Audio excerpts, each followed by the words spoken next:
Jaxon Feeley, we have some questions for you. Someone who has gone through the full process of transitioning from female to male.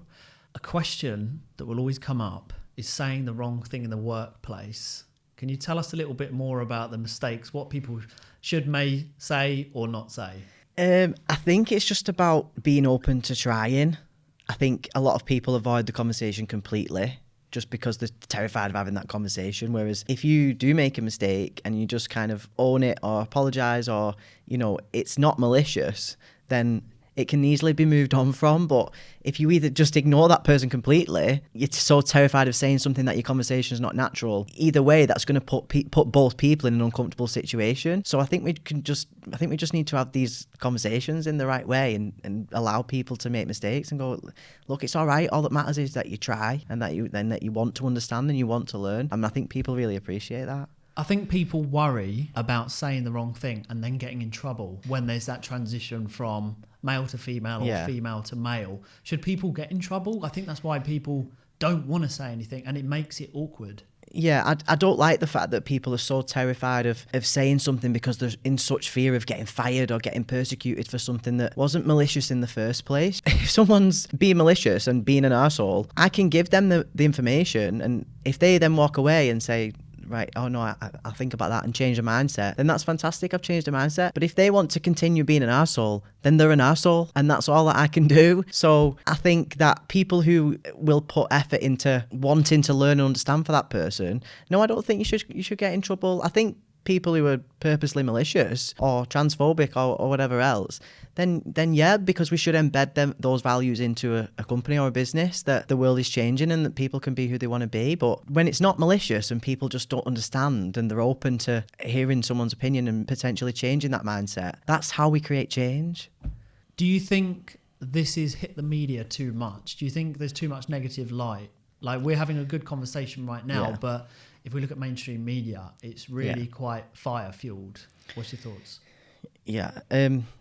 I mean, transgender people's existence is questioned constantly within the media, and what they don't realise is this leads to murders and assaults and consistent abuse online or otherwise. And the media have got a lot to answer for in that sense. It still happens. Trans people are murdered on a daily basis all over the world just for being trans, and I don't think the media really take that into consideration when they're having these very specifically targeted conversations. The world was going mad last week that a trans woman ran the London Marathon. She came like 6,600 and something. What? Like, what? No.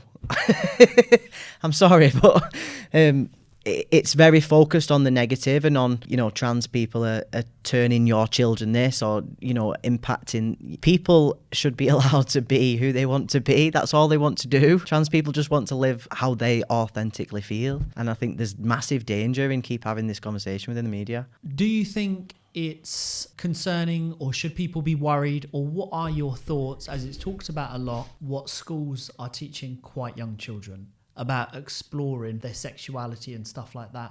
What's your thoughts around it being taught quite early in the school? I agree with the education being there because that is how the world is changing. The generation coming up now, they find it very easy to use that sort of gender fluid language. Because in a society now, we're battling with trying to change that language that people have been brought up on for 20, 30, 40, 50 years. And that's difficult when you've said the same thing over and over again. So I agree with the education being there and allowing children to express themselves however they want to. I think that there's no need to put children in boxes, and children shouldn't need to feel like they have to be in one. I think if they want to dress masculine or dress stereotypically feminine or play with a stereotypically masculine or feminine toy or whatever, if you allow a child to just express themselves and identify with what they feel is them and allow them to explore that, they will figure it out a lot sooner than forcing them into a box where you have to be a girl or you have to be a boy or, you have to be, even if they decide one day, oh, well, I'm trans, just allow them to explore that. It doesn't mean that they have to go and have surgery and go and do something else. Just allow them to explore how they feel and have those conversations, and they'll figure that out in a safe, accepting way for themselves and save themselves half the trauma that people like me have gone through.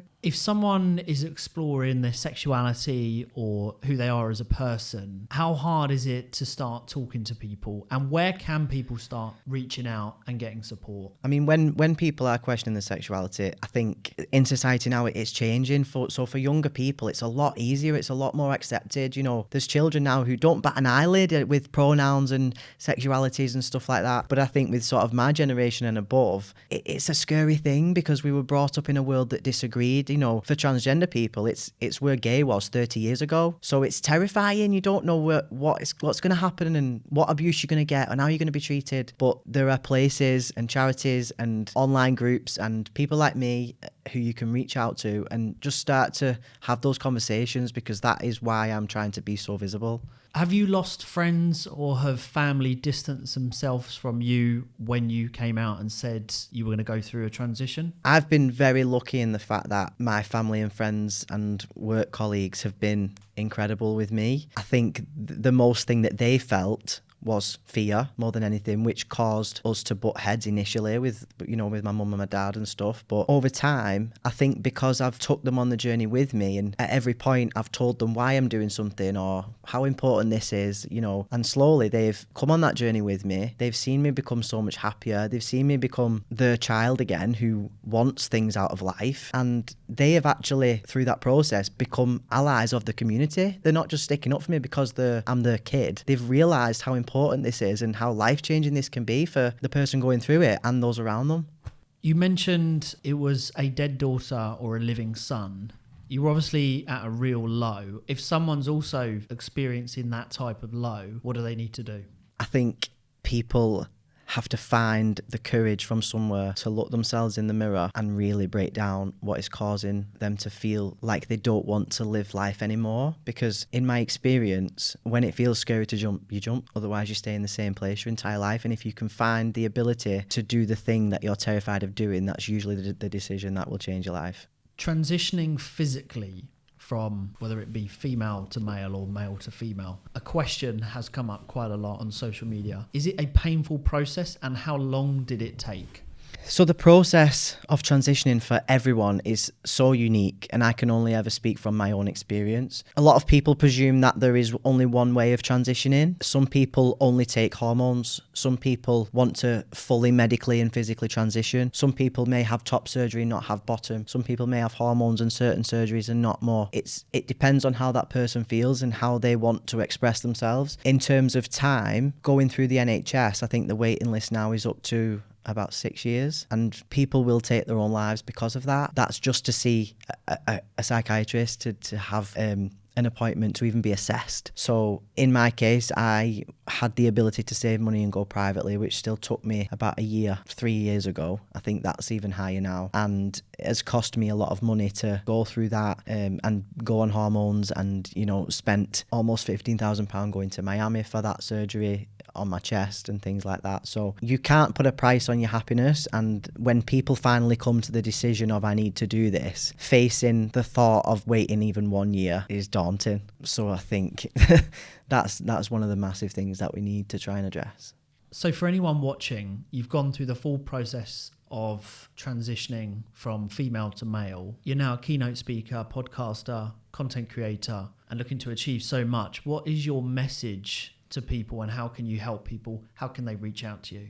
My message is to inspire people that they are the revolution that they're waiting for, and that whatever you're looking for, you will find it in yourself if you find a way to find the courage within yourself to take that jump. I want to help as many people as I can find and live their own truth and change their lives completely and live in true happiness, because that is absolutely on the other side of fear, and I don't think enough people find the ability to just take that jump. So definitely people reach out to me on Instagram, TikTok, LinkedIn, Facebook, YouTube, and hopefully we can connect soon.